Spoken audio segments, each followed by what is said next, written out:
Assalamualaikum warahmatullahi wabarakatuh. Kami dari kelompok 1 mata kuliah penjaminan mutu produk biofarmaka. Pada kali ini kami akan menjelaskan tentang good handling practices pada komoditas kunyit. Langsung saja, selamat menyaksikan.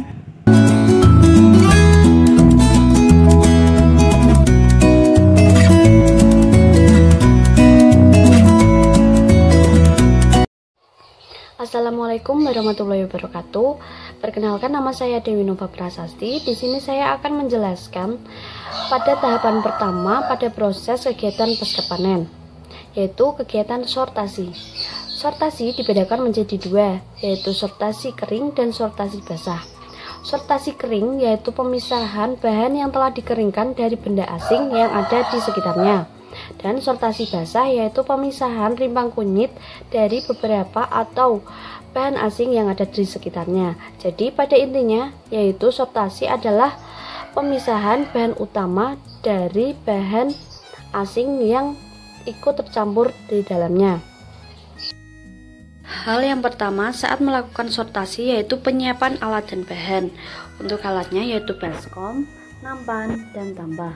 Untuk bahannya yaitu rimpang kunyit. Untuk selanjutnya yaitu pemisahan dari benda asing atau rimpang yang telah busuk dari bahan utama yaitu rimpang kunyit yang segar. Untuk rimpang kunyit yang segar seperti ini selanjutnya dipisahkan.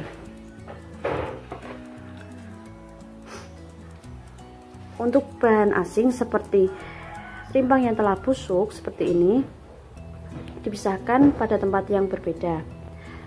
Selanjutnya untuk benda asing yang lain juga.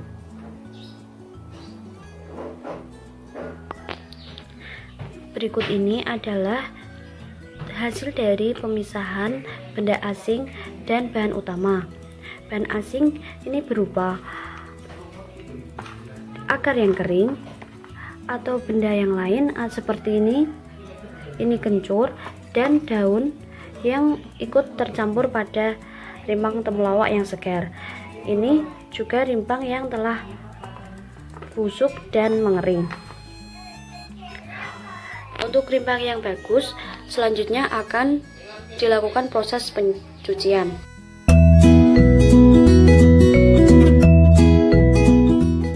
Saya Zaidah Nur Azizah dan saya akan menjelaskan tentang tahapan pembersihan pada rimpang kunyit. Pembersihan itu merupakan kegiatan menghilangkan kotoran fisik, kimiawi, dan biologis. Langsung saja, ini dia langkah-langkah pembersihan rimpang kunyit. Pertama, pastikan air yang digunakan untuk mencuci ialah air mengalir yang memenuhi standar baku, berupa tidak berwarna, tidak berbau, dan tidak berasa.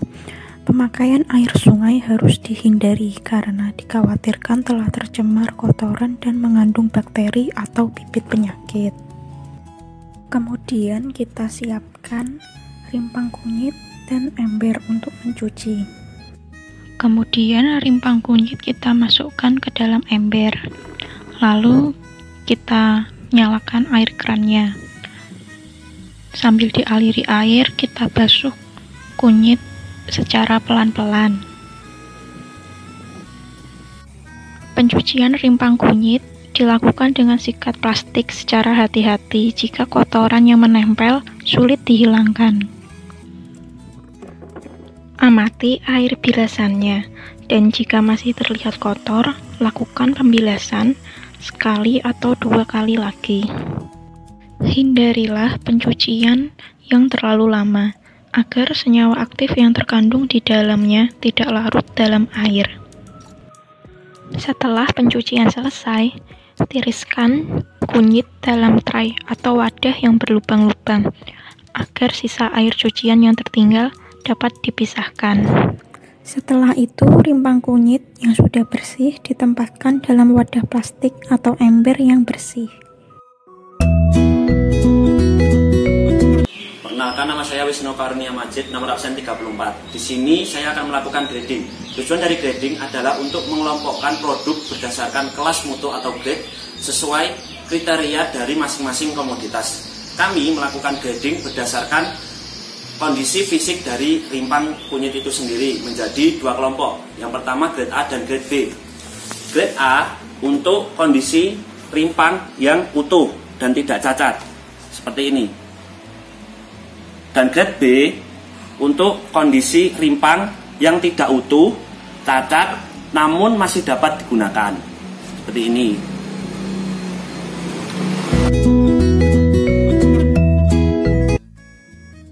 Setelah kita melihat bagaimana tahapan GHP yang berupa sortasi, pembersihan, dan grading, langkah selanjutnya dalam GHP atau Good Handling Practices yaitu yang keempat, yaitu pengemasan. Pada tahap ini akan dijelaskan oleh saya, Alfi Intan Nur Aisyah.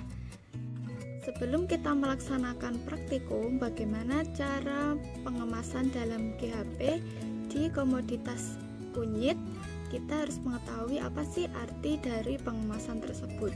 Pengemasan adalah kegiatan mewadahi atau membungkus suatu produk atau rimpang atau biofarmaka, bahan biofarmaka lain dengan memakai media atau bahan tertentu dengan tujuan untuk melindungi produk dari gangguan faktor-faktor luar yang dapat mengganggu daya simpan produk. Nah, GHP ini harus dilakukan secara hati-hati untuk menghindari kerusakan dari produk atau rimpang yang akan kita kemas.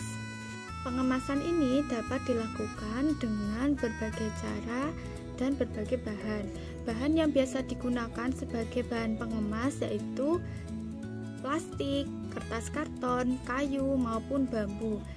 Nah, pemilihannya sesuai dengan komoditas yang akan digunakan, sesuai dengan karakteristik dan sifat dari sang bahan atau produk tersebut.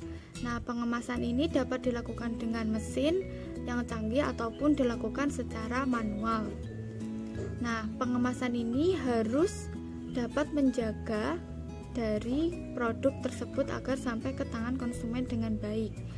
Nah, harus terhindar dari pencemaran hasil panen yang lain dan dikemas dalam wadah yang bersih dan terhindar dari organisme pengganggu tanaman. Berikutnya akan saya jelaskan mengenai bagaimana cara mengemas kunyit, rimpang kunyit yang baik dengan cara Good Handling Practices. Yang pertama yaitu kita harus menyiapkan bahan-bahan yang diperlukan. Yang pertama yaitu rimpang kunyit yang telah disortasi, dibersihkan, dan di-grading sesuai grade-nya masing-masing seperti ini. Kemudian ada karung jaring, yang kemudian ada kardus yang telah dilubangi seperti ini, yang telah dilubangi, dan solasi atau lakban serta gunting.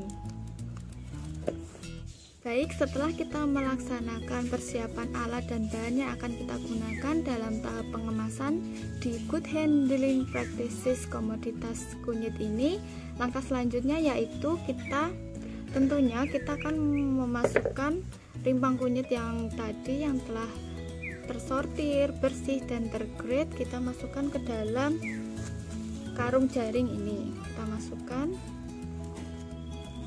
Nah, tujuan dari penggunaan karung jaring ini adalah sebagai pengemas primer. Nah, pengemas primer ini yaitu pengemas yang langsung bersentuhan dengan rimpang kunyit secara langsung. Penggunaan pengemas primer ini bertujuan agar ketika rimpang kunyit dimasukkan ke dalam pengemas sekunder tidak berjatuhan seperti gambar di samping. Nah, setelah dimasukkan semua, karung ditali dengan rapi seperti ini agar tidak berceceran. Lalu langkah selanjutnya yang kita lakukan setelah karung jaring ini ditali yaitu kita masukkan ke dalam karton kardus yang telah kita lubangi tadi seperti ini.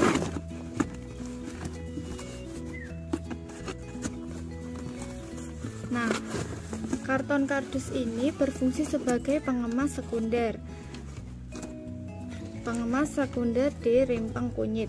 Tujuan penggunaan kardus sebagai pengemas sekunder ini untuk melindungi rimpang kunyit selama dalam perjalanan transportasi menuju ke konsumen atau distributor, dan juga melindungi selama penyimpanan di gudang. Nah, kemasan kardus karton yang ini dapat mengantisipasi moda transportasi yang ada dan kendala di perjalanan. Nah, ini dengan adanya pengemas sekunder ini akan aman dan tidak rusak. Selain itu, rimpang juga tidak akan patah selama di perjalanan. Apabila kita hanya menggunakan satu lapisan, yaitu pengemas primer saja, maka dapat kemungkinan besar rimpang-rimpang itu dapat patah karena tidak ada yang melindungi dari luar. Kalau seperti ini ada perlindungan lagi sehingga rimpang kunyit akan semakin terjaga. Kemudian adanya tujuan pelubangan di kardus ini adalah untuk sirkulasi udara di dalam ruangan kardus, dan rimpang masih terdapat oksigen yang masuk sehingga rimpang tidak cepat busuk dan aman sampai ke perjalanan dan di tangan konsumen. Hasilnya akan seperti ini.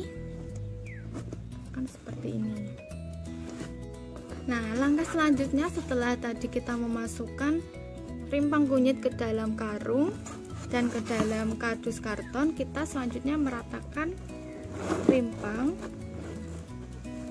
seperti ini. Kita ratakan rimpang yang ada di dalam wadah karung jaring dan karton ini, kita ratakan ke sisi-sisi kardus karton seperti ini.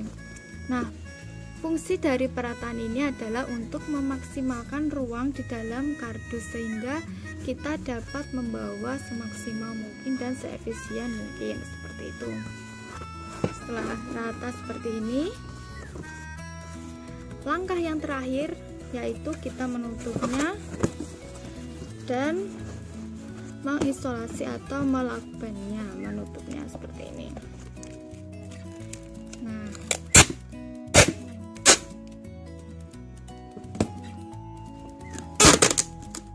seperti ini.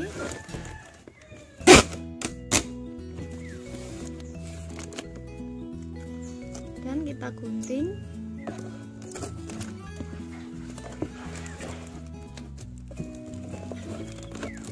Kemudian kita rekatkan, akan seperti ini.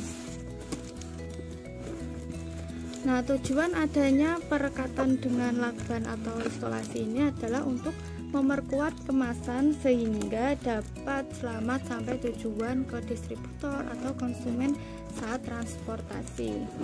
Jadinya akan seperti ini.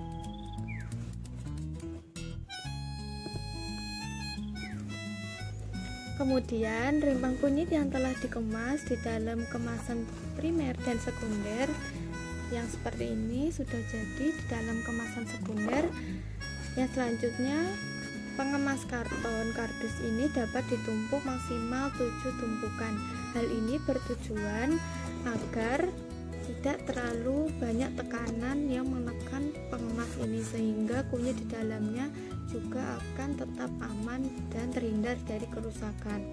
Kemudian fungsi yang lain yaitu saat pengiriman agar aman, karena apabila semakin tinggi tumpukan kardus karton ini, maka goncangan yang ditimbulkan akan semakin beresiko sehingga akan dapat merusak dan menyebabkan rimpang kunyit patah seperti itu.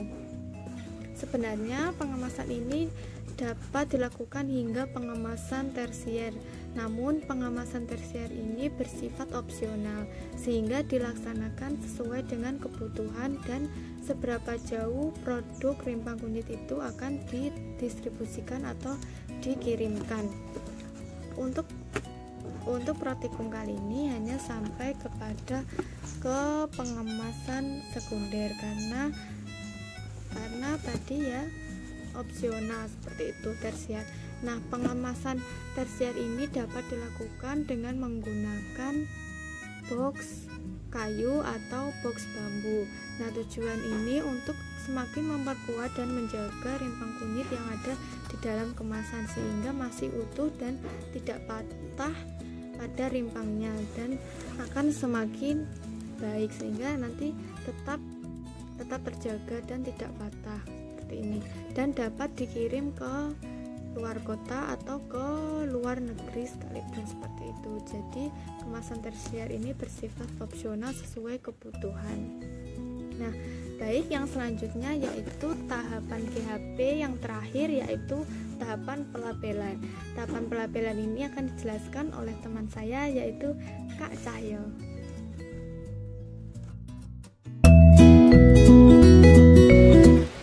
Assalamualaikum warahmatullahi wabarakatuh.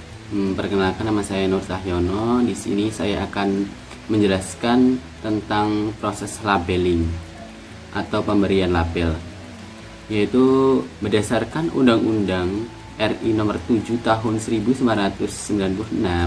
Label pangan adalah setiap keterangan mengenai pangan yang berbentuk gambar, tulisan, kombinasi keduanya, atau bentuk lainnya yang disertakan pada pangan, dimasukkan ke dalam, ditempelkan pada, atau merupakan bagian kemasan pangan. Label harus cukup besar, tidak mudah lepas, luntur karena air, gesekan atau pengaruh sinar matahari. Tujuan dari pelabelan pada kemasan yaitu yang pertama, memberi informasi tentang isi produk sebagai sarana komunikasi antar produsen dan konsumen. Ketiga yaitu memberi petunjuk yang tepat. Yang keempat yaitu sarana periklanan. Yang selanjutnya yaitu memberi rasa aman. Label pada kemasan khususnya untuk makanan dan minuman sekurang-kurangnya dicantumkan hal-hal berikut berdasarkan Undang-Undang RI Nomor 7 Tahun 1996 tentang pangan, yaitu berupa nomor 1, nama produk, daftar bahan yang digunakan, berat bersih dan isi bersih, nama dan alamat pihak yang memproduksi, keterangan tentang halal, tanggal, bulan dan tahun kadaluarsa. Berikut contoh penerapan, simulasi penerapan tentang pelabelan. Untuk simulasi praktek, saya menggunakan kemasan snack sebagai bahan simulasinya, yaitu di sini memperlihatkan bahwa kemasan produk kunyit segar yaitu menggunakan kemasan kardus. Untuk label, yaitu label yang digunakan yaitu label yang langsung pada kemasan kardus tersebut. Label tersebut dapat dibuat pada saat pembuatan kemasan kardus dengan cara print atau sablon dan lain sebagainya. Pada label kemasan produk kardus ini memuat informasi mengenai bahwa produk ini berupa produk kunir segar yang dilihatkan pada kata fresh kurkuma longa tersebut. Dalam produk ini juga pada labelnya terdapat produsen yang memproduksi, yaitu pada bawah pojok kiri, yaitu diproduksi oleh PT Barokah Tani Indonesia. Sedangkan pada bawahnya PT tersebut terdapat nomor pendaftaran, namun nomor pendaftaran tidak saya cantumkan. Nomor pendaftaran ini harus memiliki izin dari lembaga yang berwenang karena bersangkutan dengan diperbolehkannya atau tidak produk ini diproduksi. Sedangkan pada pojok kanan pada label ini memberitahu terdapat informasi mengenai berat bersih, yaitu dengan berat 25 kg serta tanggal kadaluarsa, yaitu pada tanggal 17 bulan 4 tahun 2025. Sedangkan pada pojok kanan terdapat label halal yang juga harus mendapat izin dari pihak yang berwenang. Pada sisi lain, kemasan produk, yaitu terdapat label yang memberikan informasi mengenai tata cara penyimpanan produk tersebut, yaitu yang pertama memberitahukan bahwa produk ini tidak boleh dibanting. Sedangkan untuk gambar yang kedua yaitu memperlihatkan bahwa produk ini harus disimpan dalam keadaan kering dan sejuk. Untuk pada gambar 3 memperlihatkan bahwa produk ini tidak boleh diinjak. Selanjutnya pada gambar ini memperlihatkan bahwa produk dalam kemasan kardus ini hanya bisa disimpan pada maksimal 10 tumpukan. Selanjutnya gambar ini menunjukkan bahwa produk harus disimpan dengan menghindari panas matahari atau panas lainnya serta sinar matahari. Kemudian yang terakhir yaitu menunjukkan bahwa produk ini tidak boleh disimpan bersamaan dengan produk yang bisa atau yang bisa merusak dari produk yang dibuat ini. Contohnya yaitu di sini pada buah durian yang menunjukkan bau menyengat dan bensin. Pada label kemasan ini juga memperlihatkan bahwa produk ini memang di dalamnya berisi kunyit segar. Hal ini juga diperlihatkan bahwa pada gambar kunyit segar ini. Di sini saya mengisi kunyit segar sebagai simulasinya. Sekian, wassalamualaikum warahmatullahi wabarakatuh. Demikianlah yang dapat kami sampaikan tentang GHP pada rimpang kunyit. Apabila ada kekurangan dan hal-hal yang kurang berkenan, mohon dimaafkan. Semoga bermanfaat. Terima kasih.